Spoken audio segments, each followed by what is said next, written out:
1201 ആണ്ട് മകരമാസത്തെ ജ്യോതിഷഫലങ്ങളാണ് ഞാനിവിടെ പ്രവചിക്കുന്നത്. അതായത് 15/1/2026 മുതൽ 12/2/2026 വരെയുള്ള ഒരു മാസത്തെ ഫലങ്ങളാണ്. ഇടവക്കൂറിൽ ജനിച്ച ആൾക്കാരുടെ ആണ്. കാർത്തിക നക്ഷത്രത്തിൻ്റെ അവസാന മുക്കാൽ ഭാഗവും രോഹിണി നക്ഷത്രവും മകീരം നക്ഷത്രത്തിൻ്റെ ആദ്യത്തെ പകുതി ഭാഗവും ചേർന്നതാണ് ഇടവക്കൂറ്. വിവാഹം കഴിക്കാൻ ആഗ്രഹിക്കുന്നവർക്ക് വിവാഹമോ വിവാഹ നിശ്ചയമോ നടക്കാൻ സാധ്യതയുണ്ട്. ചില രോഗങ്ങളാൽ ആയുർഭീതി ഉള്ളത് മാറിക്കിട്ടുന്നു. കാര്യതടസ്സങ്ങളെല്ലാം മാറിക്കിട്ടുന്നു. എന്തിനൊക്കെ ഇറങ്ങിത്തിരിച്ചാലും ഉണ്ടാകുന്ന തടസ്സങ്ങളെല്ലാം മാറിക്കിട്ടുന്നു.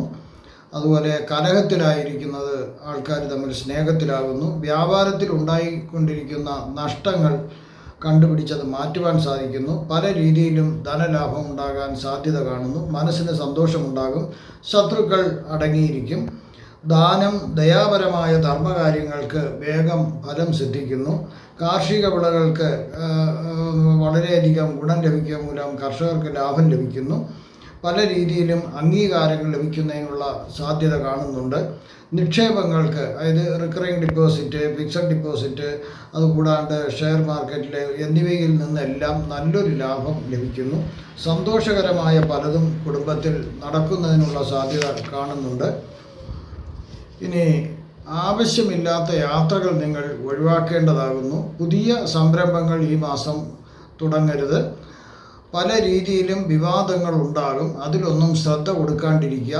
നിങ്ങളെ വിശ്വസിക്കുന്നവർ വിശ്വസിക്കട്ടെ. തീർത്ഥാടനം നടത്തുന്നത് വളരെ നല്ലതായിരിക്കും. അതും ശ്രീ മുരുഭഗവാന്റെ കോവിലുകളിൽ ദർശനം നടത്തുന്നത് നല്ലതായിരിക്കും. ചീത്ത കൂട്ടുകെട്ടുകൾ ഒഴിവാക്കുക. അല്ലെങ്കിൽ വലിയ ദുരിതങ്ങളൊക്കെ ഉണ്ടാകാം. മാതാവിന് ചില അസുഖങ്ങൾ വരാം. ഭൂമി ലഭിക്കാനുണ്ടായിരുന്നത്, ഏതെങ്കിലും രീതിയിൽ പിതൃസ്വത്തോ മാതൃസ്വത്തൊക്കെ ലഭിക്കാനുണ്ടായിരുന്നത് അത് നഷ്ടപ്പെടേണ്ട ഒരു സാധ്യതയുണ്ട്. അല്ലെങ്കിൽ തൽക്കാലം ഇപ്പം അത് പാർട്ടീഷൻ ചെയ്യുന്നില്ല എന്ന് വയ്ക്കാം. അടുത്ത് ഈ ഓരോ നക്ഷത്രത്തിൻ്റെയും പ്രത്യേക ഫലങ്ങളാണ് വയസ്സ് തിരിച്ച് പറയുന്നത്. കാർത്തിക നക്ഷത്രക്കാർക്കുള്ളതാണ്. 10 വയസ്സ് വരെയുള്ള കാർത്തിക നക്ഷത്രക്കാർക്ക് ശരീരസുഖം ലഭിക്കുന്നു. സ്വർണം, വെള്ളി മുതലായ ലോഹങ്ങൾ ആഭരണങ്ങളായി ലഭിക്കേണ്ട സാധ്യത കാണുന്നുണ്ട്. 10 വയസ്സ് മുതൽ 17 വയസ്സ് വരെ ഉള്ളവർക്ക് ഒരു ചെറിയൊരു സർജറി നടക്കേണ്ട ഒരു സാധ്യത കാണുന്നുണ്ട്. ചില നടപടികൾ നിമിത്തം ജയിൽവാസം വന്നേക്കാം. ചീത്ത കൂട്ടുകെട്ടുകളാണെങ്കിൽ ജയിലിൽ പോകേണ്ട സാധ്യതയുണ്ട്, സൂക്ഷിക്കുക. 17 വയസ്സ് മുതൽ 35 വയസ്സ് വരെ ഉള്ളവർക്ക് ചില ആപത്തുകൾ വരേണ്ട സാധ്യത കാണുന്നു. ധനനാശം കാണുന്നു. ഉറ്റ ബന്ധുക്കൾ ആരെങ്കിലും മരണപ്പെടുന്നതിനുള്ള സാധ്യത കാണുന്നു. നിങ്ങളെ സഹായിച്ചുകൊണ്ടിരുന്ന ബന്ധുക്കൾ മരണപ്പെടുന്നതിനുള്ള ഒരു സാധ്യത കാണുന്നു.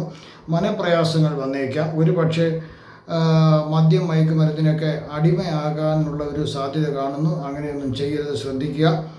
35 വയസ്സ് മുതൽ 51 വയസ്സ് വരെ ഉള്ളവർക്ക് ഇതുവരെ നഷ്ടമായത് എല്ലാം വീണ്ടെടുക്കാൻ സാധിക്കും.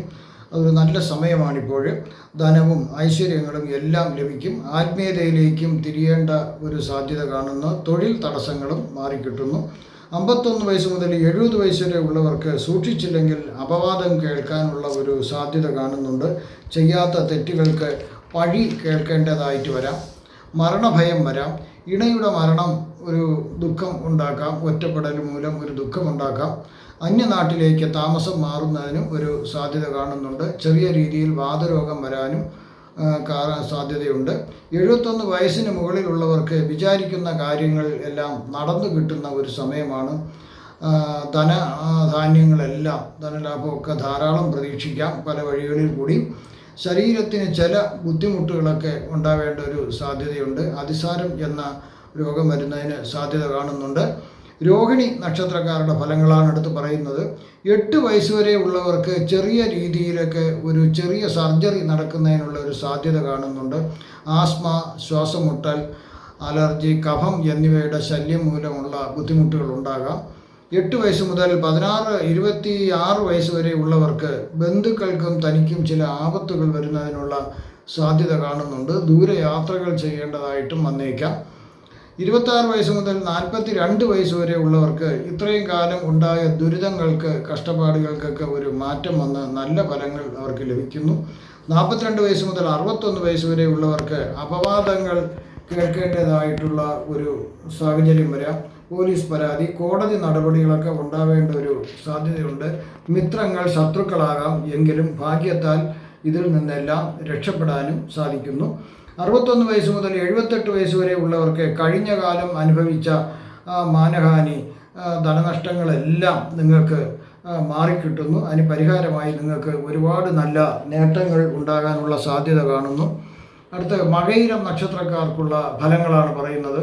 18 വയസ്സ് വരെയുള്ള മകയിരം നക്ഷത്രക്കാർക്ക് ബന്ധുജനങ്ങളിൽ ആരെങ്കിലും, അല്ലെങ്കിൽ ഉറ്റമിത്രമോ വളരെയധികം സഹായിച്ചിരുന്ന ആൾക്കാർ മരണപ്പെടുവാനുള്ള ഒരു സാധ്യത കാണുന്നുണ്ട്. അല്ലെങ്കിൽ മരണതുല്യമായ ഒരവസ്ഥയിലേക്ക് അവർ പ്രവേശിക്കാം, കോമ സ്റ്റേജ് പോലുള്ളതിൽ പ്രവേശിക്കാം. ഇപ്പോൾ ജനിച്ച നാട്ടിൽ നിന്ന് അന്യനാട്ടിലേക്ക് താമസം മാറുന്നതിനും ഒരു സാധ്യത കാണുന്നുണ്ട്. 18 വയസ്സ് മുതൽ 34 വയസ്സ് വരെ ഉള്ളവർക്ക് ഉയർന്ന വിദ്യാഭ്യാസവും പ്രതീക്ഷിച്ചതിലും നല്ല ഒരു വിദ്യാഭ്യാസം ലഭിക്കുക, അതുപോലെ തന്നെ നല്ലൊരു തൊഴിൽ ലഭിക്കുന്നതിനും അവർക്ക് സാധ്യതയുണ്ട്. മാത്രമല്ല നല്ല ഇണയെ കണ്ടെത്തി വിവാഹം നടക്കുവാനും സന്താന ഭാഗ്യങ്ങൾ ഉണ്ടാകുന്നതിനും സാധ്യത കാണുന്നുണ്ട്. 34 വയസ്സ് മുതൽ 53 വയസ്സ് വരെ ഉള്ളവർക്ക് അപവാദങ്ങൾ കേൾക്കേണ്ടതായിട്ട് വരാം. ചെയ്യാത്ത കുറ്റങ്ങൾക്ക് പഴി കേൾക്കേണ്ട ഒരു സാധ്യതയുണ്ട്. ആരും സഹായിക്കാനില്ലാത്ത ഒരു അവസ്ഥ വരാം. അന്യദേശവാസം ചെയ്യേണ്ടതായിട്ടും വരാം. 53 വയസ്സ് മുതൽ 70 വയസ്സ് വരെ ഉള്ളവർക്ക് ആഗ്രഹിക്കുന്ന മനസമാധാനം അവർക്ക് ലഭിക്കും. ബുദ്ധി നേർഗതിയിലാകും. നല്ല രീതിയിൽ ചിന്തിക്കാൻ, യുക്തിപരമായിട്ടൊക്കെ ചിന്തിക്കാൻ സാധിക്കും. ശാരീരിക അസുഖങ്ങളുണ്ടെങ്കിൽ വലിയ പ്രശ്നങ്ങളൊന്നും ഈ സമയത്ത് ബാധിക്കുന്നില്ല. 70 വയസ്സ് മുതൽ 77 വയസ്സ് വരെ ഉള്ളവർക്ക് ചില അസുഖങ്ങൾ തലപൊക്കുന്നതിന്, നേരിയ രീതിയിലൊക്കെ ഉണ്ടാകുന്നതിനുള്ളൊരു സാധ്യതയുണ്ട്. വേണ്ടുന്ന വൈദ്യസഹായം കൃത്യസമയത്ത് ലഭ്യമായാൽ അതെല്ലാം മാറിക്കിട്ടും. ഇവിടെ പ്രവചിച്ചത് സാമാന്യ ഫലങ്ങൾ മാത്രമാണ്. കൃത്യമായ പ്രവചനങ്ങൾക്ക് ജാതക പരിശോധന ആവശ്യമാണ്. നിങ്ങൾക്കുള്ള ജ്യോതിഷപരമായോ മുഹൂർത്തപരമായോ പൂജാപരമായോ ഉള്ള കാര്യങ്ങൾക്ക് ഫോണിലോ വാട്സപ്പിലോ ബന്ധപ്പെടാവുന്നതാണ്. നിങ്ങൾക്ക് ഈ വരുന്ന മകരമാസത്തിൽ സർവ്വവിധ സുഖ സമ്പൽ സമൃദ്ധി, ദീർഘായുസ്, ആയുസ്, ആരോഗ്യ സൗഭാഗ്യങ്ങൾ ഭഗവാൻ നൽകുമാറാകട്ടെ എന്ന് ഞാൻ പ്രാർത്ഥിക്കുന്നു. നന്ദി, നമസ്കാരം.